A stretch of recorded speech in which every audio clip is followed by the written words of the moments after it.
ஒரு great 11 student மெக்ஸில் academia வீக்கா இருக்கான். அவனுக்கு டியூஷனுக்கு போய் படிக்கிறது கூட காசு இல்லை. இதனால அவனுக்கு கொஞ்சம் கூட கான்ஃபிடன்ஸ் இல்லை. ஓஎல்ல மெக்ஸ் ஃபெயில் ஆயிடுவோம் நினைச்சிட்டு இருக்கான். ஒரு நாள் சடனா ஏஐ லேர்னிங் ஆப் யூஸ் பண்றான். அந்த ஏஐ அவனை மிஸ்டேக்கை புரிஞ்சு ஈஸியா எக்ஸ்பிளைன் பண்ணுது. தொடர்ச்சியா டெய்லி ப்ராக்டிஸ் நடக்குது. ஒரு கட்டத்தில் அவனுக்கு கான்ஃபிடன்ஸ் வருது. அவனும் ஓஎல் எழுதுறான். அதுல மெக்ஸ்ல பாஸ் ஆகுறான். இதுல moral of the story is AI அவனுக்கு மார்க்ஸ் மட்டும் கொடுக்கல, அதோட சேர்த்து நம்பிக்கையும் கொடுத்துருக்கு. நம்ம இந்த வீடியோல பார்க்க போறோம் ஏஐ பற்றி தான் ஃபுல்லா டீட்டெயிலா தெளிவா பார்க்குறோம். அதுக்கு முதல் வணக்கம் வியூவர்ஸ், நான் உங்கள் மிஸ்டர் ஹாரிஸ். இது சம்பந்தமான இன்ஃபர்மேட்டிவான வீடியோஸ், கரண்ட் அப்டேட்ஸ், அனலைசிஸ் பண்ண மிஸ்டர் ஹாரிஸ் சேனலை சப்ஸ்கிரைப் பண்ணிக்கொள்ளுங்க. அந்த பெல் ஐக்கனையும் கிளிக் பண்ணி ஓல் ஆப்ஷன்ல வச்சுக்கோங்க. அப்ப இந்த வீடியோஸ் உங்களுக்கு நோட்டிஃபிகேஷன் வந்துருக்கும். ஏன்னா யாரும் பர்சனலா ஃபாலோ பண்ண நினைச்சா இன்ஸ்டாகிராம், ஃபேஸ்புக், டிக்டாக் பேஜஸ்ல மிஸ்டர் ஹாரிஸை ஃபாலோ பண்ணிக்கொள்ளுங்க. வாங்க ஃபுல் வீடியோக்குள்ள போலாம்.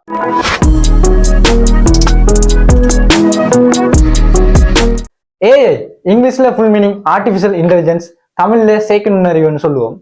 உங்களோட போன் எடுத்துக்கொள்ளுங்க. அந்த போன்ல நீங்க ஃபேஸ் ஐடி லாக் கொடுத்து வச்சிருந்தீங்கன்னா அந்த போன்ல உங்களோட ஃபேஸை காட்டினா மட்டும்தான் போன் அன்லாக் ஆகும். யூடியூப்ல நீங்க பார்க்க நினைச்ச வீடியோ தானாவே சஜஸ்ட் ஆகும். ஹே ஸ்ரீன்னு சொன்னோடனே அது உடனே பதில் சொல்லும். இதெல்லாம் எப்படின்னு நீங்க யோசிச்சிருக்கீங்களா? இதுக்கு பின்னால் இருக்கிற ஒரே ஒரு விஷயம் தான் இந்த ஏஐ. மனிதனை போல கற்றுக்கொள்ளவும், சிந்திக்கவும், பிரச்சனையை தீர்க்கவும் காணப்படக்கூடிய ஒரு தொழில்நுட்பம் தான் இந்த ஏஐ தொழில்நுட்பம். சொல்ல போனா மனிதனால செய்யக்கூடிய சிந்தித்தல், பிரச்சனையை தீர்த்தல் போன்ற விஷயங்களை நம்ம கம்ப்யூட்டர், ரோபோட்ஸ், மெஷினை கொடுத்தோம்டா அதுதான் ஏஐ தொழில்நுட்பம் சொல்லலாம். இதுக்காக நீங்க நினைக்க கூடா ஏஐ தான் மனிதன். AI is not a human. AI மனிதன் இல்லை. ஏஐக்கு மனிதனமாய் மனசு இல்லை. ஏஐக்கு மனிதனமாய் ஃபீலிங்ஸ் இல்லை. ஏன்றது ஜஸ்ட் டேட்டா, கோட், இன்ஃபர்மேஷன் இதுகளெல்லாம் செயல்படுது. இந்த ஏஐ 5 வகையில செயல்படுது. முதலாவது டேட்டா. டேட்டாண்டுக்குள்ள தரவுன்னு சொல்லிக் கொள்வோம். தரவுக்குள்ள டெக்ஸ்ட், இமேஜ், ஆடியோ, நம்பர்ஸ் இதுகளை சொல்லிக் கொள்ளலாம். ஏஐக்கு நம்ம எப்படி டேட்டா சரியா கொடுக்கமோ அதுக்கேற்ற மாதிரி ஏஐ சரியா செயல்படும். சொல்ல போனா ஏஐக்கு ஒரு உணவு மாதிரி ஒரு விஷயம் தான் இந்த டேட்டா. ரெண்டாவது அல்காரிதம்.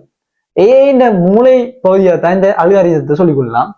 அதாவது சொல்ல போனா தரவுல இருந்து கற்றுக்கொள்ளப்படுற ஒரு விதிமுறை தான் இந்த algorithm. Step by step instruction சொல்லலாம்.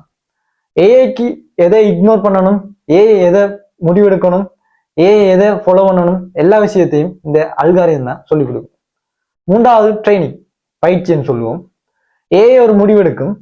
அந்த முடிவு சரியா பிழையாண்டு பார்க்கும். அப்படி பிழையாண்டா அது திருத்திக் கொள்ளும். அதாவது திருப்பி திருப்பி பயிற்சி செய்யும். நாலாவது மாடல்.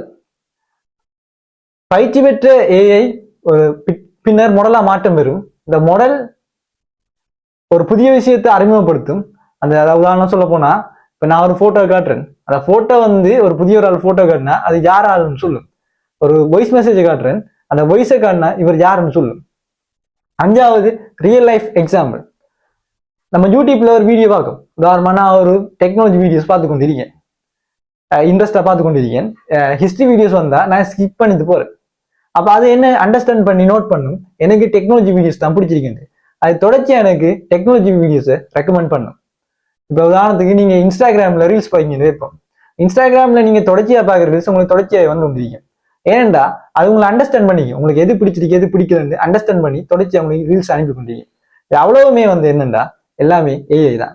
இப்படித்தான் ஏஐ 5 வகையில செயல்படுது. இந்த ஏஐ பிரதானமா 3 வகைப்படுது. முதலாவது நரவ் ஏஐ, அதாவது குறுகிய ஏஐன்னு சொல்லுவோம். இப்ப நம்ம பயன்படுத்துறது இந்த நரவ் ஏஐ. இது ஒரு லிமிட்டோட தான் செயல்படும். அதாவது ஒரு வேலையை மட்டும்தான் செய்யும். இது ஒரு புத்திசாலித்தனமான ஏஐ தான். ஆனா ஒரு லிமிட்டோட இந்த ஏஐ செயல்படும். உதாரணமா சொல்ல போனா கூகுள் மேப்ஸ் வழியாட்டுற, யூடியூப் வீடியோ சஜஸ்ட் பண்ற, ஸ்ரீ பதில் சொல்ற இந்த விஷயங்களை சொல்லிக்கொள்ளலாம். ரெண்டாவது ஏஐ ஜென்ரல் ஏஐ. இந்த ஏஐ மனிதனை போலவே கற்றுக்கொள்ளவும், புரிஞ்சு கொள்ளவும், முடிவுகள் எடுக்கும் திறம் கொண்டதான் இந்த ஜென்ரல் ஏஐ காணப்படுது. ஆனா இது இன்னும் நடைமுறைக்கு வரல.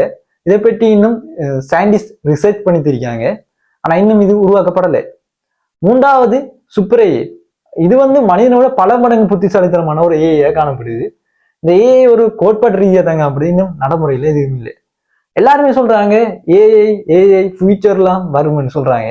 ஆனா உண்மையாவே ஏஐன்றது ப்ரெசன்ட் டெக்னாலஜியாவே வந்தது. உதாரணமா சொல்ல போனா ஹெல்த் கேர்ல ஸ்கேன் அனாலிசிஸ் பயன்படுது, ரோபோட்டிக் சர்ஜரி, எஜுகேஷனை பார்த்தோம்னா ஆன்லைன் லேர்னிங். இந்த ஏஐல நிறைய நல்ல விஷயங்கள் இருந்தாலும் ஒரு பக்கம் நிறைய பாதிப்புகள் ஏற்பட்டு. ஏன்றது பொதுவாக வந்து மனித வாழ்க்கையில ஒரு யூஸ்வலான ஒரு விஷயமா மாறுது. அதுலயும் குறிப்பா நம்ம சச்சிபிடி எடுத்துக்கொள்ளும். நம்ம எல்லாத்துக்குமே வந்து எல்லாரும் வந்து எங்க போய் கொண்டிருக்கோம்னா சச்சிபிடி தான் போய் கொண்டிருக்கோம். நம்ம ஒரு கேள்வி தருனாலும் சரி, இந்த கேள்விக்கான ஆன்சர் தருனாலும் சரி, எல்லாத்துக்குமே வந்து எங்க வரும்டா சச்சிபிடி தான் போய் கொண்டிருக்கோம். நானும் தான் சரி, நீங்களும் தான் சரி, எல்லாருமே வந்து எங்க வரும், சச்சிபிடி தான் கூட போறோம். இதனால சில ஆய்வுகள் வந்து மேற்கொள்ளப்பட்டிருக்கு. இந்த ஆய்வுல சில உண்மைகள் வந்து கிடைக்கப்பட்டிருக்கு. என்னண்டா இந்த ஏஐ பயன்படுத்துறாங்கன்ற மூளையோட செயலாக்கம் வந்து குறைவடைஞ்சு, அதாவது கிரிட்டிக்கல் திங்கிங்ல வந்து பாதிப்பு வந்து ஏற்படுத்தப்பட்டா சொல்லப்பட்டிருக்கு. இந்த ஆய்வாளர் வந்து இந்த விஷயங்களை வந்து கண்டுபிடிச்சிங்க. அடுத்த விஷயம் வந்து மசாசூசெட்ஸ் என்ற ஒரு தொழில்நுட்ப கழகம் வந்து ஒரு ஆய்வு வந்து மேற்கொண்டிருக்கு. அதாவது ஏஐ பயன்படுத்தி சிலாக்கு கற்றொழிக்காங்க. அப்படி ஏஐ பயன்படுத்தி கற்றொழினாக்கள்ற மூளையோட செயலாக்கம் வந்து குறைவடைஞ்சிருக்கு. அவங்களோட செயலாக்க திறன்கள் வந்து குறைவடைஞ்சிருக்குன்னு சொல்லப்பட்டிருக்கு.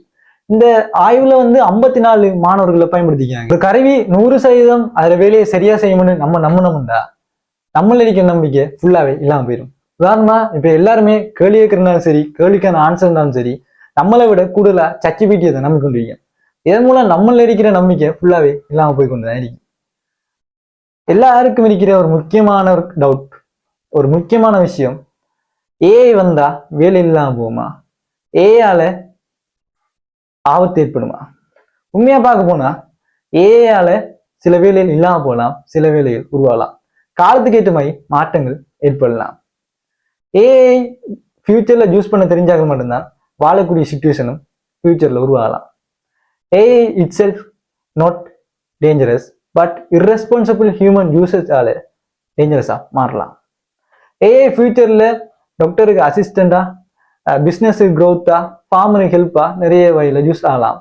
பட் மனிதன் தான் கண்ட்ரோல் ரூல்ஸ் எல்லாத்தையும் ஃபிக்ஸ் பண்ணணும். ஏஐ பொஸ் இல்லை, ஹியூமன் தான் எப்பயும் பொஸ்ஸா இருக்கணும். ஏஐன்றது இந்த மனிதர்களால் உருவாக்கப்பட்டது. மனிதர்களுக்காகவே மனிதர்களால் கட்டுப்படுத்தப்பட வேண்டியதான் இந்த ஏஐ. ஏஐ ஒன்றும் பேய் இல்லை, மந்திரம் இல்லை, மனிதன் இல்லை. ஏஐன்றது மனித அறிவின்ற ஒரு பிரதிபலிப்பு தான் இந்த ஏஐ. அதனால ஏஐ கண்டு பயப்படாதீங்க. ஏஐ அண்டர்ஸ்டாண்ட் பண்ணுங்க, ஏஐ யூஸ் பண்ண கத்துக்கொள்ளுங்க. இந்த வீடியோ எல்லாருக்கும் யூஸ்ஃபுல்லா இருக்கும்னு நம்புறேன்.